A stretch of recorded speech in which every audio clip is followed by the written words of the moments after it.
Gülüm sen, bayım sen, zindegim sen. Bul dünyada barı yoğum sen.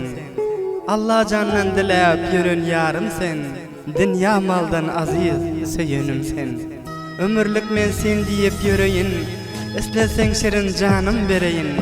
Senden başkana söyüp nadeyin. Bul dünyada menin bir geregim sen. Kızlardan halap yürek verenim. Bu ömrümde sen diyip yürünüm. Senden başkalar bulmuyor diyenim. Bu yüreğimin dine harlan sen. Mecbur nedeyin men musafir yerde. Görüsüm geliyor canım her günde. Sen diyip yürürün bolsam zinde. Bu dünyada menin vafadarım sen. Şair Halili şiirini düzledi. Necibullah can ferman eyledi.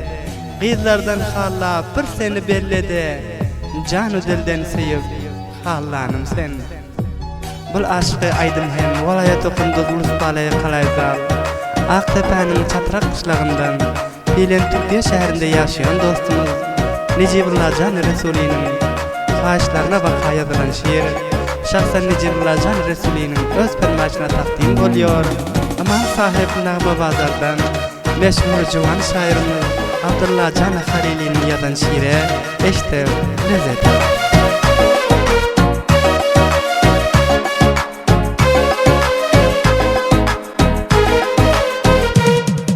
Seyin yarım gamlar çekip yürmegin. Sever yarım gamlar çekip yürmegin. Allah nasip etse bir gün barar men. Meni taylap sen perişan bolmagin. Meni taylap sen perişan bolmagin. Xuda nasip etse bir gün barar men, bir gün barar men.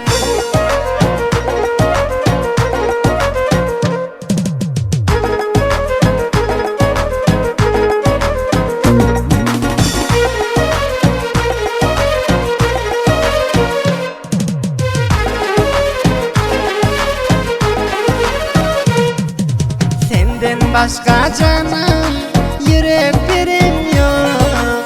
Senden başka canım yürek verim yok. Kasam dolsun senden başkan söyem yok. Gece ya da düşte uxlap bilem yok. Gece ya da düşte uxlap bilem yok. Kaygı gam çekmesen bir gün barar men, bir gün barar men.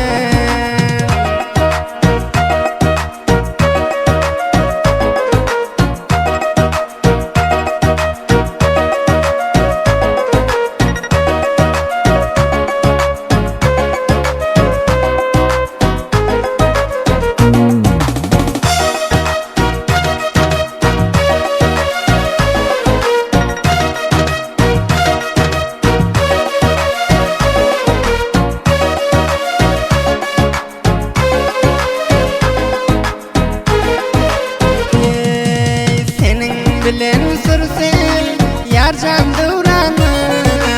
Senin bilen sürsem yar can devranım. Zerre galas yok sonra menin armanım. Sen perisin menin derde dermanım. Sen perisin menin derde dermanım. Xuda nasip etse bir gün barar men, bir gün barar men. Ey gülüm sen bilen oynayıp gülecek. Ey gülüm sen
Huda nasip etse bir gün barar men, bir gün barar men.